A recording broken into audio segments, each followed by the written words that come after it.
नमो बुद्धाय दोस्तों आज मैं फिर उपस्थित हूं आपके सामने नए वीडियो के साथ, नए टॉपिक के साथ। आज आप जिस विषय को सुनने वाले हैं वह बौद्ध धर्म की उस परंपरा पर आधारित है जिसमें ज्ञान, करुणा और स्त्री शक्तियों की अनोखी भूमिका मिलती है। तिब्बती और वज्रयान परंपरा में डाकिनी, यक्षिणी और तारा जैसे रूप कैसे विकसित हुए और उनका असली अर्थ क्या है, इसे समझना जरूरी है। इस वीडियो में हम इन परंपराओं की स्पष्ट और तथ्यात्मक जानकारी पेश करेंगे। आप देख रहे हैं अवर प्राइड हमारा गौरव। चलिए शुरू करते हैं। ब्रह्मांड में प्राप्त होने वाली आदिम ब्रह्मांडी ऊर्जा को हिंदू धर्म में शक्ति के प्रतीक के रूप में पूजा जाता है। शक्ति की पूजा हिंदू धर्म का अभिन्न अंग है। शक्ति खुद को असंख्य रूपों में प्रकट करती है। यह वीडियो वज्रयान बौद्ध धर्म में पूजा की जाने वाली सभी महिला देवताओं की समीक्षा करेगा। बौद्ध धर्म के प्रारंभिक रूप हीनयान में बुद्ध की शिक्षाओं ने व्यक्तिगत स्वयं की मुक्ति के मार्ग को समझाया। बाद के रूप महायान में बुद्ध की शिक्षाओं ने समझाया कि दूसरों के लिए पूर्ण ज्ञान या बुद्धहुड को कैसे प्राप्त किया जाए। भारत की यात्रा करने वाले 84 महासिद्धों द्वारा लोकप्रिय वज्रयान 9वीं और 12वीं शताब्दी के बीच खूब फला फूला। जब एक बार भारत में बौद्ध धर्म का पतन शुरू हुआ तो यह तिब्बत और अन्य एशियाई देशों में फला फूला। तिब्बत में बौद्ध धर्म ने वज्रयान की प्रथाओं को इतना अपनाया कि वज्रयान और तिब्बती बौद्ध धर्म समानार्थी बन गए। तंत्र का सबसे आम अभ्यास देवता की पहचान करना या खुद को एक देवता के रूप में महसूस करना है। एक प्रमुख तकनीक में एक ही व्यक्तिगत देवता पर ध्यान करना शामिल है। देवता को आमतौर पर गुरु द्वारा शिष्य के व्यक्तित्व से मेल खाने के लिए चुना जाता है, यह देखते हुए कि वह जिस मार्ग में उसके पास संभावित बाधाओं को देखता है। पारलौकिक स्त्री देवताओं के 3 रूप हैं, यिदम, डाकिनी और धर्मपाल। यिदम बुद्ध की अभिव्यक्ति को संदर्भित करता है। विभिन्न प्रकार के लोगों और स्थितियों की मदद करने के लिए बुद्ध अलग अलग रूप लेते हैं। यह यिदम क्रोधपूर्ण रूप में होते हैं, कुछ शांतिपूर्ण रूप में होते हैं, कुछ यिदम तारा की तरह महिला देवता हैं। यिदम बुद्ध के विभिन्न रूप हैं। जबकि निर्वाण की अंतिम स्थिति में महिला और पुरुष जैसे लिंग विचार गायब हो जाते हैं। उन लोगों के लिए जो अभी तक ज्ञान के ऐसे स्तर पर नहीं पहुंच पाए हैं और पुरुष और महिला की चेतना से बच नहीं सकते, यह महिला देवताओं पर ध्यान केंद्रित करने और कुछ अन्य लोगों के लिए क्रोधी रूपों पर ध्यान केंद्रित करने में मदद कर सकता है। डाकिनी के अलग अलग चरण हैं। आमतौर पर एक डाकिनी वह होता है जिसके पास पारलौकिक ज्ञान होता है, जो संवेदनशील प्राणियों की मदद करता है। तिब्बती बौद्ध धर्म में डाकिनियों का अनुवाद संदेश वाहक के रूप में किया जाता है, जो प्रमुख देवताओं की अभिव्यक्तियां हैं। पत्नी भी डाकिनी नाम का उपयोग करती हैं, इसलिए यह दोनों स्त्री हैं जो संवेदनशील प्राणियों के साथ साथ पुरुष देवताओं के समकक्षों की मदद कर रही हैं। धर्मपाल ये 2 तरह के अलग अलग होते हैं, सांसारिक और गैर सांसारिक। गैर सांसारिक धर्मपाल देवता हैं। तिब्बती बौद्ध धर्म में जो सबसे लोकप्रिय हैं उसे पाल्डेन, लामो या महाकाली कहा जाता है। गैर सांसारिक धर्मपाल काफी हद तक देवताओं के समान हैं।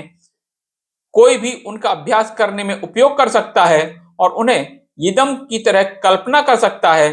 ज्यादातर जब कोई साधक धर्मपाल के साथ अभ्यास करता है तो वह देवता नहीं बन जाता है, वह बस अपने सामने देवता का आह्वान करता है और फिर प्रसाद देता है। वह देवता से धर्म की रक्षा करने और उसकी रक्षा करने अपने आध्यात्मिक मार्ग पर बड़ी सफलता प्राप्त करने का अनुरोध करता है। लामा थुपटेन येशे कहते हैं, तांत्रिक ध्यान देने वाले देवताओं को इस बात से भ्रमित नहीं होना चाहिए कि जब वे देवी देवताओं की बात करते हैं तो विभिन्न पौराणिक कथाओं और धर्मों का क्या अर्थ हो सकता है। यहाँ जिस देवता को हम पहचानने के लिए चुनते हैं वह हमारे भीतर अव्यक्त, पूरी तरह से जागृत अनुभव के आवश्यक गुणों का प्रतिनिधित्व करता है। मनोविज्ञान की भाषा का उपयोग करने से ऐसा देवता हमारी अपनी गहरी प्रकृति का एक आदर्श है, जो हमारी चेतना का सबसे गहरा स्तर है। तंत्र में हम अपना ध्यान इस तरह एक पुरातन छवि पर केंद्रित करते हैं और इसके साथ पहचान करते हैं कि ताकि सारे अस्तित्व के सबसे गहन पहलुओं को जगाया जा सके और उन्हें हमारी वर्तमान वास्तविकता में लाया जा सके। शाक्य ट्रिजन कहते हैं, आमतौर पर शांतिपूर्ण देवता और क्रोधी देवता विभिन्न प्रकार के लोगों के लिए होते हैं। क्रोधी उन लोगों के लिए होते हैं जिनके पास अपने आप में क्रोध की एक बड़ी अशुद्धता है। जिन लोगों को बहुत क्रोध होता है, उनके लिए अधिक क्रोधी देवताओं का होना अधिक विश्वसनीय है।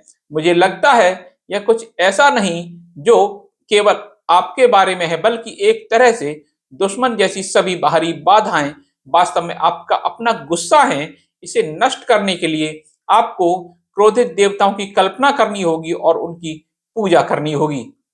आइए हम कुछ लोकप्रिय स्त्री देवताओं के बारे में बात करते हैं, उनके रूप, उनकी विशेषताओं के बारे में जानकारी लेते हैं। पहले यक्षिणी यानी हरिति। बुद्ध से पहले भारत में यक्ष और यक्षिणी लोकप्रिय देवता थे। गौतम बुद्ध या उस समय के अन्य विद्वानों द्वारा उनकी पूजा को कभी भी प्रतिबंधित नहीं किया गया था। हालांकि बौद्ध साहित्य में बुद्ध द्वारा उन्हें दबाने के प्रयास के कुछ सबूत प्रतीत होते हैं। उन्हें कई प्रारंभिक बौद्ध कलाओं में चित्रित किया गया है। यक्षिणी के नाम अलग अलग थे, जैसे हरिति, कुंती, नाटा, भट्टा, रेवती, तमसूरी, अलीका, माघ, बेड़ा। प्रारंभ में बौद्ध धर्म और साहित्य की यक्षी की पंथ पूजा में हरिति को प्रमुखता दी जाती थी। शिष्यों को निर्देश दिया गया था कि वे पूजा करें और प्रसाद भी दें। उन्हें बच्चों की सुरक्षा और मठ के लिए देवता माना जाता था, जिसे अन्यथा संघ के नाम से जाना जाता था। हरिति राजगृह से संबंधित एक महिला देवत्व है और उसने गांधारा के यक्ष पंचक से शादी की है। हरिति शब्द का अर्थ है चोर। बौद्ध साहित्य के अनुसार उन्हें शुरू में बच्चों का अपहरणकर्ता और भक्षक माना जाता था। हालांकि बुद्ध की शिक्षाओं से आशीर्वाद प्राप्त होने के बाद वह बच्चों और मठों की संरक्षक बन गई। हरिति की मूर्ति ने हर मठ के प्रवेश द्वार को सजाया था। चीनी यात्री इत्सिंग के खातों से इस बात के सबूत मिले हैं कि बुद्ध विहारों के पोर्च, डाइनिंग हॉल में यक्षी हरिति की मूर्तियां थीं। सांची और भरहूत में बौद्ध स्तूपों में ऐसी फीमेल मूर्तियां पाई जाती हैं जिनमें ये यक्षी हरिति पाई जाती हैं। ऐसा माना जाता है ये संघ की संसाधनशीलता और समृद्धि का प्रतीक हैं। दूसरी देवी बात करेंगे, तारा। हिंदू तांत्रिक परंपरा और बौद्ध परंपराओं दोनों में वज्रयान की तांत्रिक परंपरा और हिंदू तांत्रिक परंपरा दोनों में सबसे लोकप्रिय स्त्री देवता प्राचीन काल से तारा है। बौद्ध परंपरा में उन्हें मां देवी के रूप में महिमा दी जाती है, जो कुछ हद तक हिंदू धर्म में देवी दुर्गा के बराबर है। स्थिति और देवत्व के मामले में, वैसे दोस्तों बताता चलूं, ये बौद्ध धर्म से ही कॉपी करके दुर्गा का नाम दिया गया है, वो असल में तारा ही है। तिब्बती बौद्ध साहित्य उनके लिए उत्सव मनाने वाले संदर्भ में बहुत अधिक है। तारा की पूजा भारत, तिब्बत, दक्षिण पूर्व एशियाई देशों कई स्थानों पर प्रचलित है। जावा द्वीप में पाया गया कि एक शिलालेख इन छंदों में उनके वैभव की प्रशंसा करता है, जिसकी मुस्कान ने सूर्य को चमकाया और भौहें ने सांसारिक क्षेत्र को ढकने के लिए अंधेरे बना दिया। महिला रूप में बोधिसत्व के रूप में वह सभी जीवित प्राणियों में अपनी परोपकार फैलाती है। तिब्बती में जेत्सुन ड्रोलमा के रूप में जानी जाने वाली देवी तारा को कई अलग अलग नामों से जाना जाता है, लेकिन हमेशा तारा के रूप में जाना जाता है। तारा की उत्पत्ति विद्वानों के बीच विवाद की हड्डी बनी हुई है। कुछ विद्वानों का कहना है, या मूल रूप से विशेष जानकारों का कहना है, कि ये वज्रयान और तिब्बती बौद्ध धर्म द्वारा ही प्रतिपादित हैं। असल में ये बौद्ध धर्म के तिब्बती जो शाखा है उसकी देवी हैं, जबकि तारा को सका परंपरा के अनुसार देवी काली के 10 महाविद्याओं में से एक माना जाता है। शैववाद के अनुसार उन्हें महामाया माना जाता है। उनकी महानता और भव्यता का महिमा मंडन शैवते और सका तांत्रिक दोनों ग्रंथों द्वारा किया गया है। ताराहस्या, तारा तंत्र, तारा तंत्र सारा जैसे तांत्रिक ग्रंथ मतराम होदादी ने तारा के अध्ययन पर ध्यान केंद्रित किया, जबकि एक देवी के रूप में तारा की पूजा बौद्ध हिंदू परंपरा में बड़े पैमाने से की गई है। उन्हें इसके द्वारा बहुत अलग तरीके से माना जाता है। हिंदुओं में काली देवी के रूप में उन्हें माना जाता है और शमशान में एक लाश की सवारी करती हैं। विभिन्न अभिव्यक्तियों के माध्यम से उनका बौद्ध अवतार दयालुता, चमक और उत्साह का एक व्यक्तित्व है जो अपने भक्तों को सुरक्षा प्रदान करती हैं। दोस्तों, यहाँ बीच में बताता चलूं, ये सारी देवियां जो हैं वो बौद्ध धर्म में ही पूजा की गई है। हिंदू धर्म यानी कि वैदिक धर्म में अगर हम बात करें या ब्राह्मण धर्म उसे कहें, तो वहां तो स्त्रियों की स्थिति बहुत ही दयनीय दिखाई गई है। आप मनुस्मृति को ले सकते हैं, वहां पर शूद्रों से भी ज्यादा पतित स्त्रियों को बताया गया है। उनके लिए इतनी घिनौनी बातें की गई हैं कि वो किसी भी विद्वान व्यक्ति को शर्मसार कर दें। वहां तो वेद और यज्ञ की बात की जाती है, महिलाओं के सम्मान की नहीं। महिलाओं का सम्मान केवल बुद्धिज्म में है, बौद्ध धर्म में है। तिब्बती पौराणिक कथाओं के अनुसार तारा की उत्पत्ति पानी या समुद्र से हुई थी। स्वतंत्र तंत्र के अनुसार वह चोलाना झील से आई थी। वह मेरू पर्वत की पश्चिमी ढलान पर है जो भारत तिब्बत सीमा भूमि का हिस्सा है, जिसके चारों ओर कई झीलें और मठ हैं। आम धारणा है कि तारा ने एक रक्षक की भूमिका निभाई और लोगों को न केवल झीलों को पार कराने में मदद की बल्कि डूबने से भी मदद की।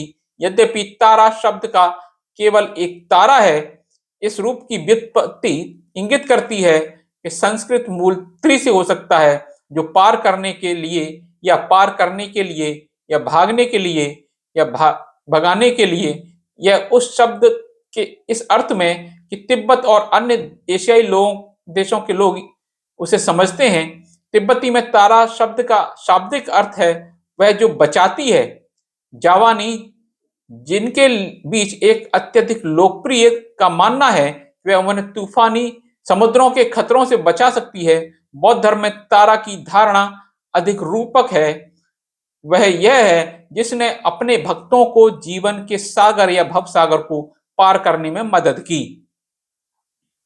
एक महत्वपूर्ण बौद्ध तांत्रिक पाठ आर्य मंजूश्री मुलाकलापा के अनुसार तारा को 4 चेहरों, 8 भुजाओं और एक शंख के खोल के रंग के साथ एक युवा युवती के रूप में चित्रित किया गया है।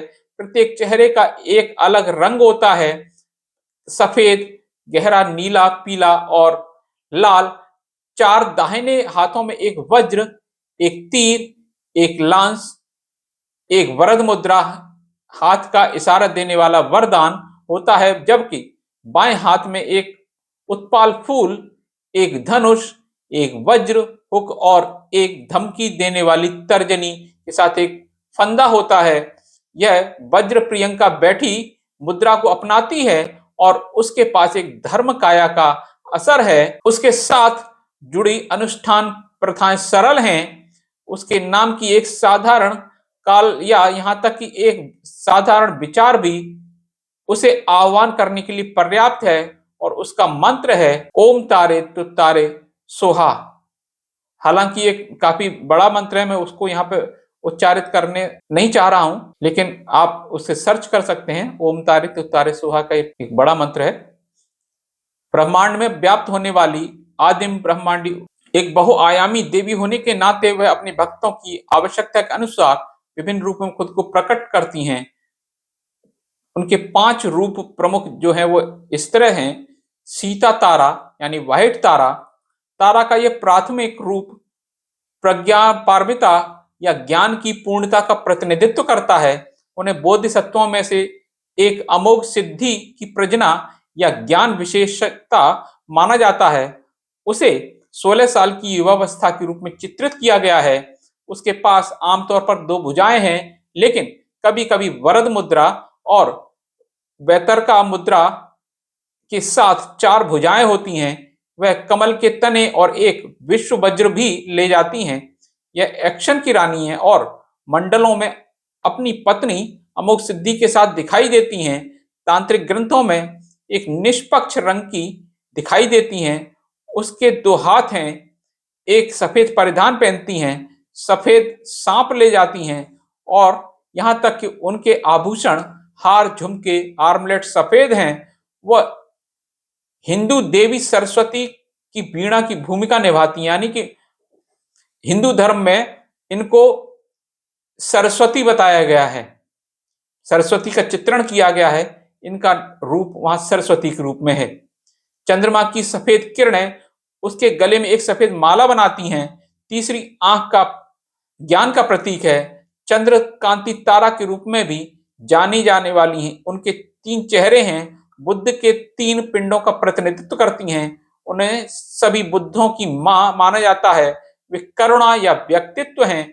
उसकी सफेद चमक शुद्धता और निस्वार्थता को इंगित करती है। दूसरी है श्याम तारा यानी ग्रीन तारा। अपने रंग के कारण श्यामा तारा को जंगलों की देवी भी कहा जाता है। यह विशेष रूप से पृथ्वी, वनस्पतियों और हवा से जुड़ी हुई है।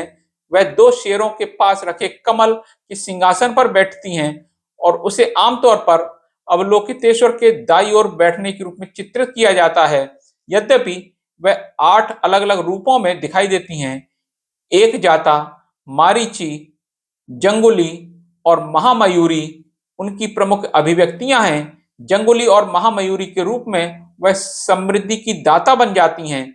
कुछ तांत्रिक ग्रंथों के अनुसार उन्हें एक हाथ से वरद मुद्रा में चित्रित किया गया है, जो प्राणियों के लिए बहुत ही खुशी प्रदान करता है, और दूसरा सफेद तारा की तरह सफेद कमल ले जाता है।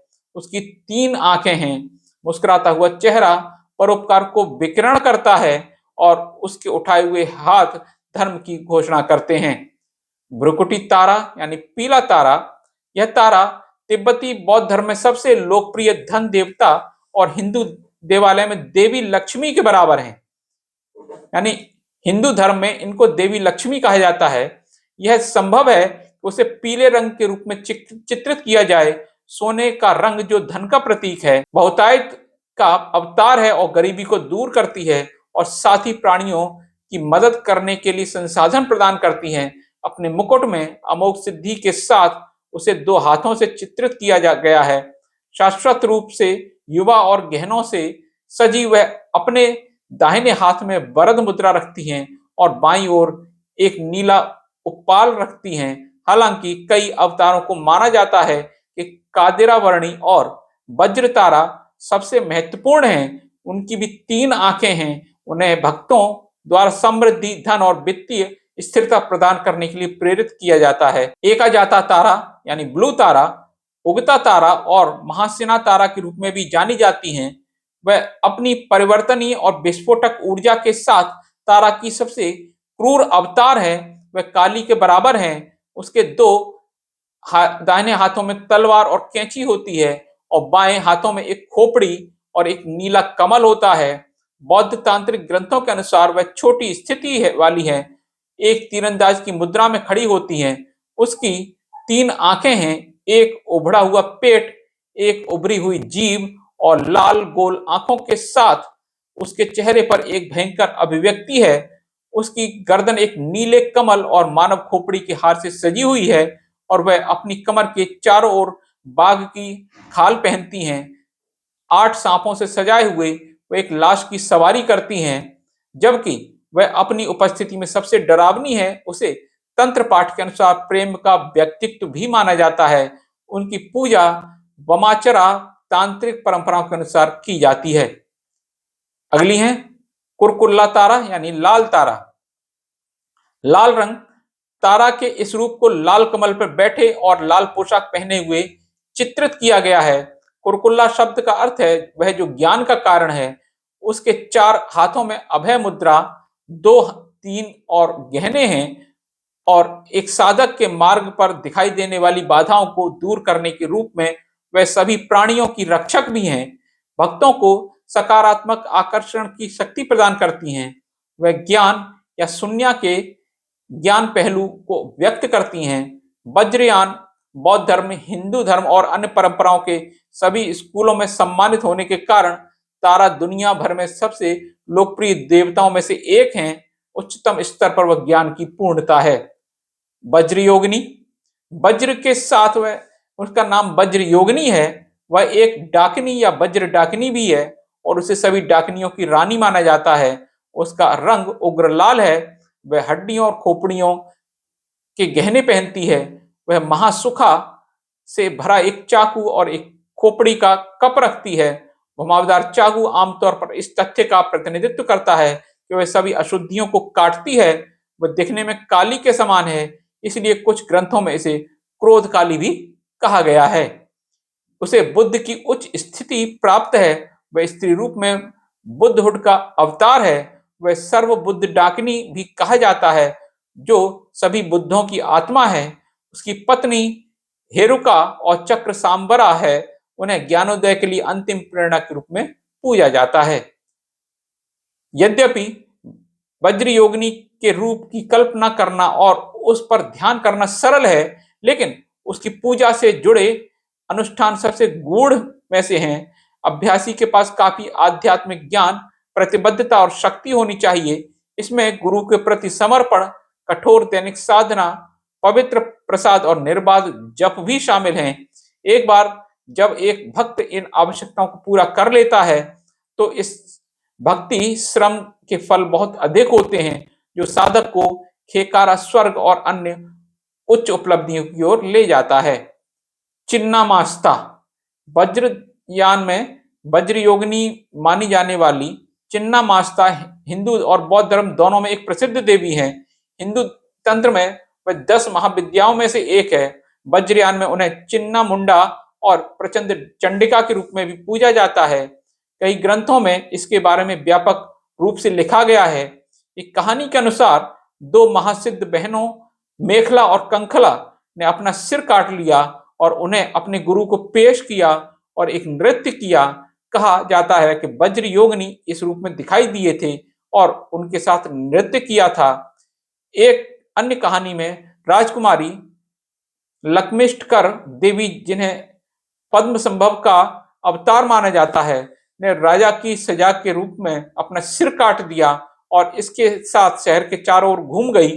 भले ही लोग चिन्नामास्ता या वज्र वाराही के रूप में पसंद करते थे, सामान्य विश्व कल्याण के लिए उनका आत्म बलिदान प्रतीत होता है।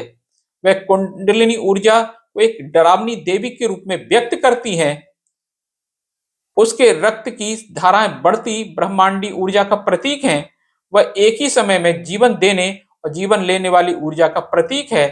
चिन्नामास्ता छवि हमें जीवन और मृत्यु के बीच अविभाज्य संबंध के बारे में शाश्वत सत्य को प्रकट करती है, क्योंकि मृत्यु से पोषित होता है, मृत्यु की आवश्यकता होती है और यह कि सेक्स की अंतिम नियति अधिक जीवन को बनाए रखना है, जो बदले में अधिक जीवन को खिलाने के लिए क्षय और मर जाएगा। ये सभी देवता तंत्र के 4 अलग अलग वर्गों का हिस्सा हैं।